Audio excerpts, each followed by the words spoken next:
Black Nanny jumps into the lake to save Billionaire's only child. But what happens next shocks everyone. This is not just another story about wealth and privilege. It's about a woman whose heart was richer than any fortune, and the moment that changed everything. When a black nanny working for one of the most powerful families in America dives into an icy lake to save their only child, the world hails her as a hero. But within days, everything takes a shocking turn. Lies spread, cameras roll, and a truth buried for years is forced into the light. What no one knew was that the child she risked her life to save was far more connected to her than anyone could have imagined. Stay with me till the end, because when the truth finally comes out, it will break your heart, restore your faith in love, and remind you that some bonds are written not by blood, but by destiny. The morning sun shimmered across the glassy surface of Lakeview Heights, that kind of light that made everything look perfect, even when it wasn't. Behind tall iron gates and marble walls stood the Preston Mansion, a $25 million symbol of Chicago's elite. Inside, the air smelled like imported coffee, fresh roses, and quiet tension. At the center of it all sat Lily Preston, 6 years old, a golden-haired sparkle of life in a house too big for laughter. She swung her legs at the breakfast bar, her tiny hands playing with a stuffed bunny while her mother, Vivian Preston, scrolled through emails on a diamond-studded phone. "Mommy, can Miss MJ take me to the park today?" Lily asked softly. Without looking up, Vivian replied, "Ask your nanny, sweetheart. Mommy has meetings." Across the kitchen, Marilyn Jackson, Miss MJ, folded a napkin, her warm brown eyes filled with quiet understanding. "Of course, sugar. We'll go right after your lesson." Marilyn, 45, had seen enough of life to know that the richest homes were often the loneliest. Widowed and childless now, she'd been with the Prestons for 2 years, long enough to love Lily like her own. She poured orange juice into Lily's glass, smiling when the little girl grinned up at her. "You're my sunshine, Miss MJ," Lily giggled. Marilyn chuckled softly. "And you're mine, baby." From the window, the lake sparkled like diamonds, calm, endless, deceptive. As Marilyn looked out, a sudden chill ran down her spine. She couldn't explain it, but she felt it deep in her soul, the kind of stillness that always comes before a storm. And in that moment, somewhere deep inside her, a voice whispered, "Hold her close today. Something's coming." By late morning, the city noise had faded into birdsong and laughter in the Prestons' backyard. Marilyn sat on a checkered blanket under the old oak tree while Lily twirled around in a yellow sundress, her curls bouncing in the wind. "Careful now, sugar," Marilyn called, smiling. "Don't trip on them pretty shoes." Lily stopped, giggling. "You sound like my grandma." The words hit Marilyn in a way she didn't expect. Her smile lingered, but her heart clenched. "Oh yeah," she said gently. "What would she say?" "I don't know," Lily shrugged. "I never met her. Mommy says she's not around." Marilyn nodded quietly, blinking away the sting behind her eyes. "Sometimes people aren't around," she said softly. "But that don't mean they don't love you from afar." Lily tilted her head. "Did you have a grandma, Miss MJ?"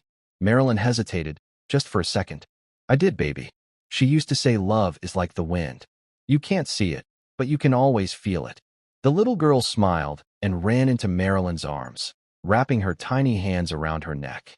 "Then I feel it every time you hug me." Marilyn's throat tightened. She closed her eyes, holding Lily a little longer than usual. From the terrace, Vivian watched them through her designer sunglasses, her jaw tightening.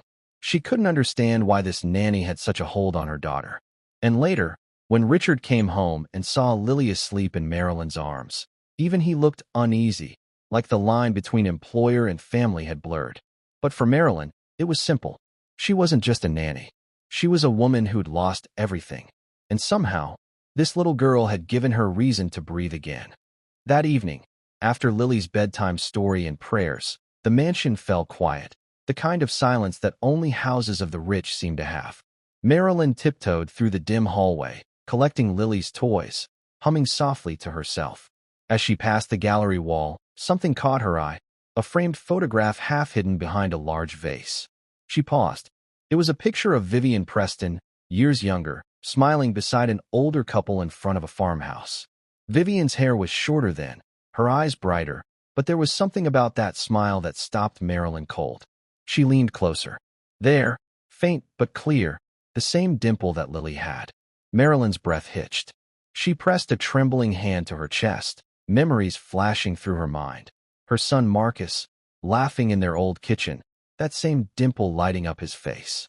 The way he used to say, "Mama, someday I'll give you a granddaughter who smiles just like me." Her throat tightened. "Don't be silly," she whispered to herself, shaking it off. That was a long time ago. Still, she couldn't shake the feeling. Later that night, she sat by the window in her small room above the garage. The city lights flickered in the distance, but her thoughts were somewhere else. In a hospital room from years ago, the sound of her son's heartbeat fading, the pain of goodbye still echoing in her chest. She looked out toward the lake, calm and black under the moonlight. Something about this house, this family, it stirred up ghosts she thought she'd buried. And though she didn't yet know why, she could feel it deep down. Fate had brought her here for a reason. Morning light poured through the Preston mansion's glass walls, glinting off crystal vases and silver fixtures. Yet the beauty of it all only made Marilyn feel smaller. Vivian's heels clicked across the marble floor like a metronome of impatience. "Marilyn, I told you, Lily's piano lessons start at 9 sharp. Why isn't she ready?" "She's just finishing breakfast, ma'am," Marilyn answered calmly. "She didn't sleep much last night. Maybe she needs a little. She needs discipline." Vivian cut in, her tone crisp as glass. "That's what children need if they're going to make something of themselves." From the table, Lily pushed away her plate. "I don't want to play piano today, Mommy." Vivian sighed. "You never want to. That's why you need structure." Marilyn knelt beside the girl. "Sweetheart, how about we play one song, then go feed the ducks later?" Lily's face brightened. "Promise." Marilyn smiled. "Promise." Vivian's expression hardened. "You spoil her, Marilyn. That's not your place." The words stung, but Marilyn stayed composed. "Maybe love can teach discipline too, ma'am." For a heartbeat, silence hung between them. Even the clock seemed to stop ticking. From the doorway, Richard Preston appeared, tall, polished, his eyes somewhere else, already thinking about the markets opening downtown. "Viv, let it go," he muttered. "She's a kid." Vivian's shoulders tightened. "You always take their side." Their voices rose, echoing off the marble. Lily flinched. Marilyn instinctively wrapped an arm around her. Through the towering windows, the lake shimmered in the distance, peaceful, indifferent, waiting. And as Vivian stormed out of the room, Marilyn held the trembling child and whispered, "Don't you worry, baby. Grown-ups forget what matters sometimes." But her eyes drifted back to the lake. Something about its stillness made her uneasy again. The afternoon sun hung low, turning the water of Lake Michigan to molten gold. Marilyn and Lily walked along the private dock behind the mansion, a wicker picnic basket in hand, the air filled with the sounds of summer, birds, laughter, and the soft hum of boat engines in the distance. "Can we feed the ducks, Miss MJ?" Lily chirped, her little hands clutching the bread bag. "Of course, sugar," Marilyn smiled, setting the basket down. "But stay close to me, okay?" Lily nodded, her curls dancing in the breeze. Marilyn turned for just a second, just long enough to reach for her phone when it buzzed in her pocket. It was Vivian. "Vivian, where are you?" "Dinner's in an hour." Marilyn smiled faintly. "We're right out back, ma'am. Just feeding the ducks." And then she heard it, the splash. Her head snapped up. "Lily." The dock was empty. The bread bag floated on the water's surface, spinning slowly. "Lily." Without another thought, Marilyn kicked off her shoes and dove into the icy lake. The shock of the cold stole her breath, but she fought her way through it, her eyes scanning the green depths. There, a flash of yellow fabric sinking fast. "Hold on, baby," she cried, her arms slicing through the water. She reached out, grabbed Lily's arm, and pulled her up, coughing, gasping, terrified. When they finally broke the surface, Marilyn's lungs burned. She pushed Lily toward the dock, her body trembling with exhaustion. From the mansion, voices screamed. People were running. "Call 911. Vivian's voice shrieked in the distance. Marilyn lifted Lily up to the dock just as her vision blurred. And then, everything went black. The rhythmic beep of a heart monitor echoed softly. Marilyn opened her eyes to a ceiling of harsh white light. Her throat ached, her body felt heavy, and the faint scent of antiseptic filled the room. A nurse leaned over. "You're awake," she said kindly. "You're very lucky, ma'am." You saved that little girl's life. Marilyn blinked, trying to sit up. Lily, is she? She's fine, the nurse smiled. Your name's all over the news. The nurse reached for the remote and turned up the small TV on the wall. A reporter's voice filled the room. A heroic nanny risked her life today to save the only child of billionaire couple Richard and Vivian Preston. Witnesses say the woman jumped into Lake Michigan without hesitation. A photo flashed on screen, Marilyn's face, wet and pale, as paramedics lifted her from the water. Tears welled in her eyes. "Thank you, Lord," she whispered. Moments later, the hospital door burst open. Lily ran in, her little arms covered in bandages, but her smile bright as ever. "Miss MJ," she squealed. Marilyn's heart swelled. "Hey, sunshine." She opened her arms as Lily crawled onto the bed, clinging to her like the world's safest place. Vivian followed behind, her designer heels silent for once. Her voice trembled. "You saved her life," she said softly. "I don't know how to thank you." For a moment, the air softened. Two women from different worlds, joined by one moment of pure love. But behind Vivian, Richard stood stiffly, phone pressed to his ear, face unreadable. And when Marilyn's eyes met his, a strange look passed between them, recognition. It lasted only a second, but it was enough to make Marilyn's heart skip, because she'd seen that look before years ago. By the end of the week, Marilyn's face was everywhere. Morning shows, social media, headlines. Hero nanny saves billionaire's daughter. But behind the public praise, quiet whispers began to spread. It started small. A headline from a gossip site. Too close. Preston nanny's mysterious past raises questions. Vivian read it over coffee, her stomach tightening. "They're twisting things," Richard said calmly, scrolling through his phone. "Ignore it." But Vivian couldn't ignore it. Not when she saw photos of Marilyn and Lily, their bond so natural it almost looked maternal. At the hospital, when Vivian arrived with reporters in tow, Marilyn had refused interviews. "I didn't save her for cameras," she'd said simply. Something in that answer unsettled Vivian. That afternoon, while organizing Lily's playroom, Vivian found Marilyn's old handbag under a chair. She froze when she noticed a small, worn locket tucked inside.